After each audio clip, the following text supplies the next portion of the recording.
अस्सलामुअलैकुम। क्या आप जानते हैं कि ऐसी पैकिंग में बबल्स फोड़ने पे हमारा दिल क्यों करता है?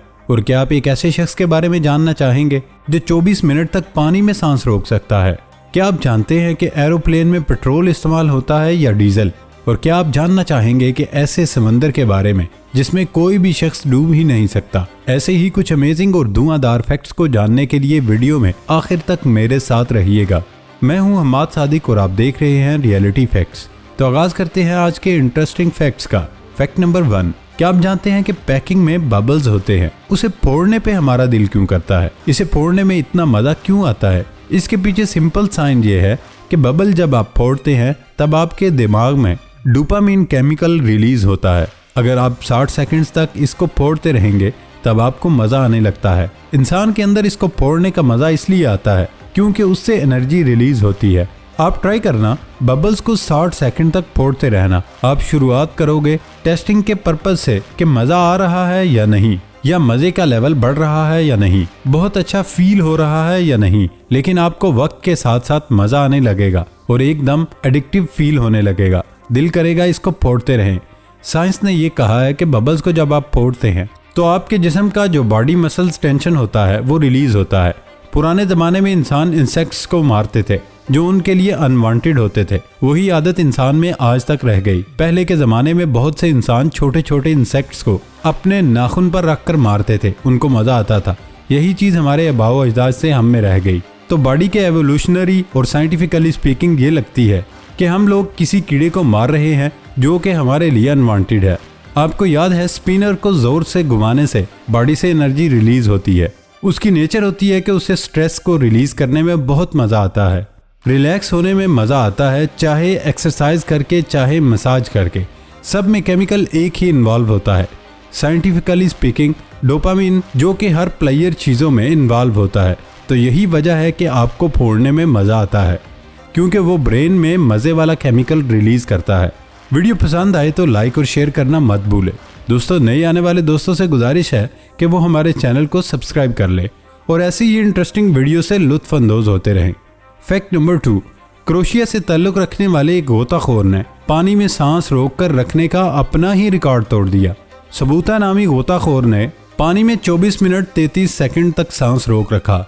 उससे पहले उसका रिकॉर्ड 24 मिनट 11 सेकंड था। ये रिकॉर्ड उन्होंने क्रोशिया के शहर ससाक में बनाया और उससे कबल उन्होंने डॉक्टर्स की हिदायत के मुताबिक ट्रेनिंग भी ली थी। दोस्तों, आप पानी में कितनी देर तक सांस रोक सकते हैं? क्या आप में भी दम है इस रिकॉर्ड को तोड़ने का? कमेंट बॉक्स में जरूर बताइएगा। फैक्ट नंबर 3, क्या आप जानते हैं कि एयरप्लेन का माइलेज कितना होता है? 1 लीटर फ्यूल में प्लेन कितना आगे बढ़ता है? तो अगर हम लोग बोइंग 747 जो एयरप्लेन है उसकी बात करें तो एक 747 बोइंग जो है वो 900 किलोमीटर पर आवर की स्पीड से आसमान में उड़ता है। तो वो उड़ते वक्त 4 लीटर फ्यूल हर 1 सेकंड में यूज करता है। यानी बस 1 किलोमीटर आगे बढ़ने के लिए 12 लीटर फ्यूल यानी 1 मिनट के अंदर 240 लीटर फ्यूल जल जाता है। 1 घंटे में 14,400 लीटर फ्यूल एक एयरप्लेन यूज करता है। 1 लीटर तेल में सिर्फ 83 मीटर उसका माइलेज हुआ। जैसे रॉयल एनफील्ड बाइक में 1 लीटर में 30 से 35 किलोमीटर चलता है, सीवी शाइन में 1 लीटर में 60 किलोमीटर चलता है, वैसे ही एक एरोप्लेन 1 लीटर में बस 83 मीटर चलता है। बस 1 किलोमीटर के लिए 12 लीटर तेल यूज करना पड़ता है। अगर ट्रेन की बात की जाए तो पाकिस्तानी ट्रेन में भी 1 किलोमीटर आगे बढ़ने के लिए 4 लीटर तेल का यूज करती हैं, जो कि प्लेन से बहुत कम है। एक प्लेन का वजन तकरीबन 2 लाख किलो होता है। प्लेन्स को ऊपर हवा में अपने आप को मेंटेन करना पड़ता है, इसलिए वो 1 किलोमीटर उड़ने के लिए 12 लीटर तेल इस्तेमाल करता है। जिस तरह गाड़ियां पेट्रोल और डीजल से चलती हैं और ट्रेन भी डीजल यूज करती हैं, वैसे ही एरोप्लेन में क्या यूज होता है? तो एरोप्लेन में पेट्रोल डीजल यूज नहीं होता। एरोप्लेन में फ्यूल अक्सर एविएशन फ्यूल होता है जिसे जेट A1 भी कहते हैं, और दूसरा फ्यूल नेफ्था केरोसिन ब्लेंड जिसे जेट B फ्यूल भी कहते हैं। ये मेन 2 टाइप्स के फ्यूल होते हैं, मतलब इनका अपना एक स्पेशल फ्यूल होता है। 1 लीटर जेट फ्यूल का एवरेज कॉस्ट 40 से 50 रुपए है, जो कि कंपेयर टू पेट्रोल और डीजल बहुत कम है। एक और सवाल जो लोगों के जहन में आता है, जब एरोप्लेन हवा में उड़ने से पहले जमीन पर रहता है तब उसका इंजन नहीं चल रहा होता, तो अंदर का AC साउंड सिस्टम और बाकी चीजें कैसे चल रही होती हैं? तो आपने अक्सर देखा होगा जब एरोप्लेन खड़ा रहता है तब उसे GPU यानी ग्राउंड पावर यूनिट उसके सामने रहता है और उसी से उसको पावर मिलती है, जो कि आप इस पिक में देख सकते हैं। ये यूनिट इस प्लेन को पावर कर रहा है जब तक ये ग्राउंड में है। उसे आप अक्सर प्लेन के सामने देखते होंगे। तो ये था फैक्ट। वीडियो लाइक, शेयर और कमेंट जरूर करें। फैक्ट नंबर 4, क्या आप जानते हैं कि एक ऐसा समंदर भी है जिसमें आप डूब ही नहीं सकते? जी हाँ, आपने बिल्कुल ठीक सुना। इस प्लेस की तरह और कोई प्लेस नहीं इस पूरी जमीन पर। अगर किसी इंसान को स्विमिंग बिल्कुल भी नहीं आती फिर भी उसको कोई दिक्कत नहीं आएगी, क्योंकि डेड सी में आप चाहे कितना ही दूर चले जाओ आप डूब ही नहीं सकते, आप तैरते रहोगे। डेड सी इस दुनिया की सबसे अनोखी जगहों में से एक जगह है। इस समंदर में जाकर आराम से लेटते हैं और आपकी बॉडी तैरने लगती है। ना आप स्विम कर सकते हैं ना आप डाइव कर सकते हैं। सिर्फ एक चीज आप कर सकते हैं और वो है एक जगह पर रहकर तैरते रहना।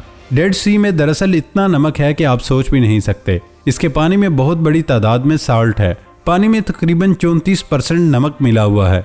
डेड सी दुनिया की सबसे साल्टीएस्ट सी है, बाकी समंदर से 10 गुना ज्यादा साल्टी है। वहाँ का पानी इसी साल्ट और मिनरल्स की बदौलत हद से ज्यादा डेंस है। हमारा जिस्म तो यहाँ के पानी से कम डेंस है, इसीलिए डेड सी के पानी में हमारी बॉडी तैरने लगती है। वहाँ का पानी इतना ज़्यादा डेंस है कि हमारी बॉडी इस पर फ्लोट करने लगती है। फ्रेश वाटर जो कि तालाब और नदियों में होता है वो बिल्कुल फ्रेश है। इसमें कुछ मिनरल साल्ट ऐसा कुछ बहुत कम होता है, न होने के बराबर। नदियों में इसीलिए आप उसमें डूब जाते हैं क्योंकि वो प्योर पानी होता है। वो पानी इतना डेंस नहीं होता नमक वगैरह से। वही आप अगर समंदर में जाते हो तो समंदर के पानी में नमक होता है, लेकिन वहीं अगर डेड सी की बात करें तो यहाँ इतना ज़्यादा नमक है और वो इतना डेंस है कि इंसान का जिस्म पानी में तैरने लगता है।